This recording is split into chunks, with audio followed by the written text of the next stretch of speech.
Hello student. तो जैसे कि आजकल हम डिस्कस कर रहे हैं ब्रांच अकाउंट के ऊपर। हम आजकल जो है डिस्कस कर रहे हैं कि कैसे हम ब्रांच अकाउंट बनाएंगे, कौन कौन से अकाउंट्स आपको उसमें रखने होते हैं। तो इंट्रोडक्शन का पार्ट हमारा हो चुका है। ये कुछ मेथड्स दिए हुए हैं। देखिए, सबसे पहले दिया है डेप्टर सिस्टम और सिंपल मेथड है, फाइनल अकाउंट सिस्टम है, स्टॉक एंड डेटर्स मेथड्स है और होलसेल ब्रांच मेथड है। तो जो ज़्यादातर यूज़ होता है, यानी कि स्मॉल ब्रांचेस में जो ज़्यादातर हम यूज़ करते हैं, वो डेटा सिस्टम और सिंपल सिस्टम यूज करते हैं। इसमें कुछ जनरल एंट्रीज हैं, वो मैंने आपको पहले वैसे बता चुका हूँ। जैसे invoice good to the branch at cost, जब आप कॉस्ट पे गुड्स को ब्रांच को भेजते हैं, तो for goods send to the branch, अगर उसने सामान भेजा है तो ब्रांच अकाउंट डेबिट हो जाएगा। And to goods send to the branch account आपके पास हो जाएगा। और फॉर रिटर्न, अगर आपने कुछ रिटर्न करना है तो यही एंट्री आपकी अपोजिट डायरेक्शन में हो जाएगी। दूसरी चीज, वो कैश पेड करती हैं, एक्सपेंसेस के लिए पैसा भेजती हैं हेड ऑफिस ब्रांचेस को, तो branch account debit to bank account हो जाएगा। And for goods and for the petty expenses, तो ये पीटी एक्सपेंसेस के लिए कुछ जनरल एंट्रीज हैं। इनके बारे में भी हम ऑलरेडी डिस्कस कर चुके हैं कि हमें किस तरह से इसमें काम करना है। नेक्स्ट हम अब डिस्कस करेंगे थोड़ा सा क्वेश्चन। ये आपका एक फॉर्मेट है ब्रांच अकाउंट का, किस तरह से ब्रांच अकाउंट बनेगी। ये आपको स्क्रीन पे दिख रहा होगा आपको। ये तो ये हमारा जो है वो ब्रांच अकाउंट है। आपको किस तरह से ब्रांच अकाउंट बनाना है, कौन कौन सी चीज़ इस तरफ, वो सारी चीज़ें जो आपको आपके ब्रांच में मिली हुई हैं। और ये जो आपने एक्टिविटीज़ करी हैं सेल्स है, और आपकी जो क्लोजिंग चीज़ें हैं वो आपके दूसरी तरफ लिखी हुई है, क्रेडिट साइड में लिखी हुई है। और उसी के हिसाब से हम अपना प्रॉफिट एंड लॉस तैयार करते हैं। क्योंकि ये डेटर्स अकाउंट है, तो इसमें यानी कि उधार बिक्री की भी संभावना होती है। तो उधार बिक्री के लिए क्या है कि हमें कई बार ओपनिंग डेटर्स तो दिए, देखिए इसे टोटल डेटर्स अकाउंट में आपको दिख रहा होगा। तो ओपनिंग बैलेंस लिखा हुआ है, ओपनिंग डेटर्स दिए हुए हैं आपको। क्रेडिट सेल कितनी है वो आपको यहाँ लिखी हुई है। बिल्स रिसीव यानी कि बीआर अगर कोई डिसऑनर्ड हुए हैं उनको यहाँ लिखना है। और टू बैंक यानी कि चेक डिपॉजिट और डिसऑनर अगर कुछ हुआ है तो वो इस तरफ आ जाएगा, यानी इस तरफ वो आएंगे जैसे कि आपके डेटर्स इंक्रीज हो। दूसरी तरफ जो हम चलेंगे, जब अपनी राइट हैंड साइड की तरफ चलेंगे, तो उसमें है बाय बैंक और कैश अकाउंट। जो भी आपको डेटर से मिला कुछ कैश वो है। उसके बाद है द रिटर्न इनवर्स अकाउंट, अगर कुछ है आपका सेल्स रिटर्न हुई है वो।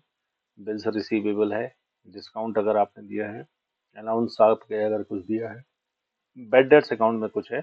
इन दोनों के बीच के डिफरेंस का हम क्लोजिंग निकालेंगे, वो आपके क्लोजिंग डेटर्स निकल आएंगे। यानी कि लेफ्ट हैंड साइड और राइट हैंड साइड के बीच का जो डिफरेंस निकलेगा वही आपका क्लोजिंग डेटर्स निकलेगा। अब इसमें कई बार आपको क्लोजिंग डेटर्स दिए हुए होते हैं, ओपनिंग डेटर्स निकाले होते हैं, या फिर ओपनिंग दिए होते हैं तो आपको क्लोजिंग डेटर्स निकालने होते हैं। और ये आपका परफॉर्मा है ब्रांच अकाउंट का। तो ये दोनों चीजें आपको एक साथ बनानी होती है, क्योंकि आपको यहाँ पे डेटर्स लिखने होते हैं, ओपनिंग डेटर्स क्लोजिंग डेटर्स यहाँ पे लिखने होते हैं। जहाँ आपका क्लोजिंग स्टॉक है, क्लोजिंग पीटी कैश है, क्लोजिंग डेटर्स है। तो जब तक आप ये डेटर्स अकाउंट नहीं बनाएंगे तब तक आपके इसका बैलेंस मैच नहीं होगा। तो उस पॉइंट ऑफ व्यू से हमें ये सब चीजें देखनी पड़ेंगी यहाँ पे। नेक्स्ट आपको यहाँ पे एक क्वेश्चन दिया गया है, ठीक है। और इसकी हम ये मैंने आपको भेजा भी था शायद। तो 1997 में इसने 40,000 रुपीज का स्टॉक इसके पास था। पीटी गैस 300 रुपए का है, गुड सप्लाई टू ब्रांच है 2 लाख रुपए का, फॉर रेंट है 12,000 रुपए, अदर एक्सपेंसेस है 8,000 रुपए। Cash receive from branch 2.5 lakh रुपए है। स्टॉक ब्रांच पे 60,000 रुपए का बचा हुआ है क्लोजिंग, और कैश बैलेंस है 1,000 रुपए।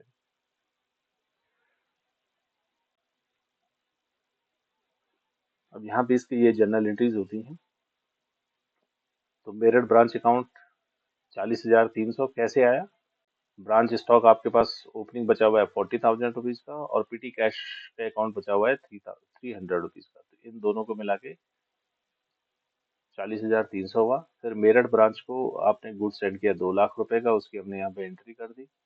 फिर मेरठ ब्रांच अकाउंट में जो है 20,000 रुपए और ट्रांसफर करे हैं कैश, मतलब जो एक्सपेंसेस है उनके लिए, बीइंग द ये देखो cash for the branch expenses, ये रिलीज किया उन्होंने वहां से हेड ऑफिस से। आपने सेल करी है तो bank account debit to Meerut branch account 2.5 lakh रुपए हो गया। पीटी कैश में आपके 60,000 रुपए बचे हैं, और बैंक और स्टॉक में आपके 60, सॉरी स्टॉक में 60 है और पीटी कैश में आपके 1,000 रुपए बचे हैं, टोटल हो गए 61,000। और इस एंट्री के लिए आपको जो लास्ट है मेरठ ब्रांच अकाउंट, ये आपको जनरल प्रॉफिट एंड लॉस, पहले आपको ये अकाउंट बनाना पड़ेगा।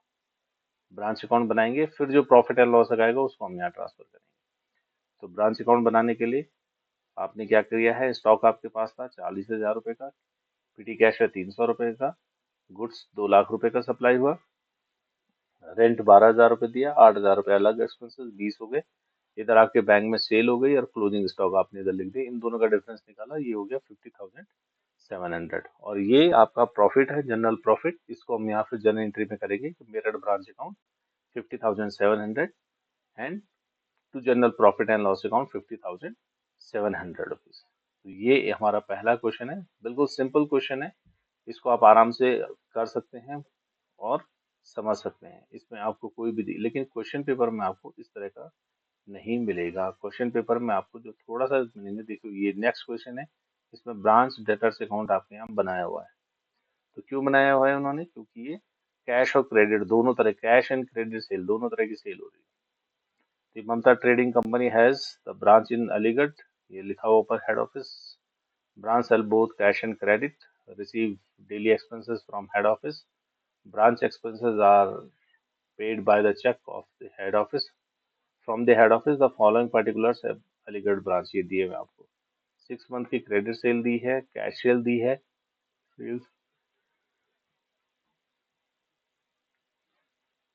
रिटर्न दिया हुआ है, कैश रिसीव फ्रॉम डेटर्स दिया हुआ है। उसके बाद आपके पास दिया है, ये आपका स्टॉक दिया है, ओपनिंग दिया है, स्टॉक क्लोजिंग दिए हैं, डेटर्स दिए हैं, opening, goods receive from head office दिया हुआ है, goods return to the head office दिया हुआ है, bad debts on the branch दिया हुआ है, ब्रांच वेजेस दिए हुए हैं, रेंट रेट एंड टैक्सेस दिए हुए हैं। तो जब भी हम ब्रांच अकाउंट बनाएंगे तो ब्रांच अकाउंट में ये दोनों अकाउंट एक साथ बनाएंगे, अलीगढ़ ब्रांच अकाउंट एक साथ बनाएंगे और ब्रांच डेटर्स अकाउंट एक साथ बनाएंगे। क्योंकि आपको तब पता चलेगा चीजों का, क्योंकि ये बैलेंस हमें ऊपर लिखना होता है, और जो चीज इन ब्रांच डेटर्स में आ चुकी होती है उसको हम ब्रांच अकाउंट में नहीं लिखते हैं। तो देखिए यहाँ आप पहले ब्रांच अकाउंट शुरू करेंगे हम। तो जो अपना को ओपनिंग स्टॉक है वो दोनों चीजें आपने यहाँ लिख दी, goods send to the branch जो सप्लाई किया 23,700 का वो लिख दिया है, वेजेस जो पेड किए हैं वो हमने लिख दिए। उसके बाद हम राइट हैंड साइड में आएंगे, by sales to the branch जो भी है, ये है goods return by the branch, branch ने जो गुड्स रिटर्न किया है हेड ऑफिस को, वो इसके बारे में बात हुई। Goods return to the head office आपको यहाँ मिला 23,700 का, उसमें से 1,000 रुपये आपने वापस कर दिए। बाय बैंक अकाउंट यानी कि cash cell plus cash debtors दोनों इसने एक साथ लिखे, वैसे अलग अलग लिख सकते हैं हम दोनों को, ठीक है, वो यहाँ पे लिख दिया। कैश सेल आप यहाँ पे लिख दिए कि आपकी कैश सेल 14,600 की है, और कैश रिसीव फ्रॉम डेटर 23,870 रुपये। तो इन दोनों का टोटल हो गया 38,470। ये आपको यहाँ से मिला हुआ है। By closing account, closing stock आपको दे रखा है लेकिन क्लोजिंग डेटर्स आपको दे नहीं रखे। क्लोजिंग डेटर्स निकालने के लिए हमें यहाँ आना पड़ेगा। ओपनिंग बैलेंस लिखा हमने 13,450, क्रेडिट सेल लिखी 24,850। उसके बाद दूसरी साइड हमने लिख दिया बाय सेल्स रिटर्न, कस्टमर ने जो सेल्स रिटर्न की है 300 रुपए की। देखो इसका जिक्र हमने कहीं भी ब्रांच अकाउंट में नहीं किया। ये जो 300 रुपए है, ठीक है, ये सेल्स रिटर्न आपकी है 300, वो आप यहाँ लिखेंगे। भाई हमने बेचा था इतने का, उसमें से 300 रुपए वापस कर लिए। कैश रिसीव हुआ हमें 23,870 रुपए का, ये कैश रिसीव फ्रॉम डेटर्स 23,870 रुपए का उन्होंने हमें दिया। बैड डेट्स हमारे 650 हैं, और बस इसके अलावा और कुछ नहीं लिखेंगे इसमें। बेड डेट्स, ये वेजेस, ये रेंट हमने सब यहाँ लिख दिया है। 650 हमारे ये बचे, इन दोनों साइड का टोटल कर दिया हमने। तो यहाँ 38,300 आया, इधर 300, 23,800 और 650, तो 13,480 रुपये यहाँ बैलेंस बचा। ये हमारा क्लोजिंग डेटर्स हो गया, जिसको हमने यहाँ लिखा। फिर इनका टोटल करके हम अपना general profit and loss account यहाँ पे निकालेंगे, इन दोनों का डिफरेंस। तो ये है आपका ब्रांच अकाउंट, जिसको कि आपको प्रैक्टिस करना है, और इसका क्वेश्चन आपको 101% मिलेगा ही मिलेगा, ठीक है। उसके बाद हम बात करेंगे इनवॉइस मेथड की। नेक्स्ट वीडियोस में, जहाँ पे यहाँ पे तो आपको सिर्फ गुड्स दिया है और आपको उसको बेचना है, लेकिन यानी कि आपको कैश कॉस्ट प्राइस पे वहां से सामान भेजा जा रहा है हेड ऑफिस। लेकिन अब हम जब इनवॉइस प्राइस की बात करेंगे तो इनवॉइस प्राइस में ऑलरेडी आपका प्रॉफिट इंक्लूडेड होता है, तो वो हमें निकालने की जरूरत हो रही है, यानी कि कंपटीशन ऑफ लोड निकालना पड़ता है कि कितना लोड वहां से दिया है। कि कई बार वो लिखता है कि गुड सप्लाई कॉस्ट प्लस 25%, यानी कि कॉस्ट में 25% ऑलरेडी और ऐड करके दे रही है, यानी कि अगर 100 रुपये उसकी कीमत है तो उसमें 25 रुपये ऑलरेडी ऐड है, यानी कि वो 125 रुपये, यानी कि ये जो अमाउंट हम लिखेंगे यहाँ पे इनवॉइस प्राइस, वो 100 की जगह 125 रुपये लिखेंगे। जितना प्रॉफिट हमने ऐड करके वहां से भेजा है उसी अमाउंट से हम यहाँ लिखते हैं। फिर उससे क्या होता है कि आपका जो प्रॉफिट है वो ओवर वैल्यूएट हो जाता है, क्योंकि जो चीज 20,000 रुपए की है, एक्चुअल कॉस्ट उसकी 20 है, लेकिन हम उसको 25 दिखा रहे हैं, तो 5,000 रुपये आपका जो है वो बैलेंस बढ़ जाएगा। उसी तरह सेल्स में भी आपका इंक्रीज होगा, गुड्स रिटर्न गुड्स सप्लाई में भी इंक्रीज होगा। इस वजह से हम देखो यहाँ पे लिखाते हैं to stock reserve account with the difference. Difference किसका? जो आपका क्लोजिंग स्टॉक बचा है उसका डिफरेंस, गुड सप्लाई यहाँ से किया है उसका डिफरेंस, इस तरफ लिखेंगे। देखो, by goods send to the branch account with the difference of invoice price at cost price of goods supply to the branch, यानी कि जो ब्रांच को गुड सप्लाई किया है उसका डिफरेंस वैल्यू भी हमें इसमें निकालनी पड़ती है। तो इसका प्रोसेस थोड़ा सा उन दो जो हमने पीछे क्वेश्चन करे हैं उनसे थोड़ा सा अलग है, और यहाँ पे ब्रांच एडजस्टमेंट अकाउंट बनाते हैं हम, जिससे कि हम इन चीजों का डिफरेंशिएट निकाल लेते हैं कि क्या डिफरेंस है। देखो, स्टॉक 5,000 रुपए है, डेटर्स 6,000 रुपए, ये अब हमने ओपनिंग डेटर्स कैलकुलेट करे क्योंकि क्लोजिंग आपको दिए होंगे, इसीलिए यहाँ पे ओपनिंग किए हैं। देखो यहाँ आपको डेटर्स दिया है 12/7 4,000 रुपए के, तो ये 97 का है, 97 का है, तो ठीक है। गुड्स आपका 6,500, क्योंकि इसमें कॉस्ट प्लस 25% ऐड करके दे रखा है उसने सारा सामान। तो देखो यहाँ आपको डिफरेंस दे, तो goods send to the branch account adjustment to the return, ठीक है, जो रिटर्न है उसका एडजस्टमेंट यहाँ पे दिया है 400 रुपये, जो आपने यहाँ कहीं दिया होगा ना गुड्स रिटर्न, तो गुड्स रिटर्न का जो है उसका एडजस्टमेंट यहाँ हो जाता है। तो इस तरह से हमने इसमें थोड़ा सा ध्यान देना है, जब भी हम इसमें क्वेश्चन करेंगे तो हम उसका एडजस्टमेंट लिखें। तो ये लिखा है by stock reserve account adjustment for the opening stock, तो ओपनिंग स्टॉक आपका कितना है? 5,000 है। इस 5,000 पे 25% एक्स्ट्रा लगा के दे रखे हैं, तो इसका हम जो भी डिफरेंस है वो यहाँ पे निकाल के आपको यहाँ ऐड करना पड़ेगा, तब जाके आपका क्वेश्चन सही बनेगा, नहीं तो आपके क्वेश्चन में आपको दिक्कत होगी समझने में।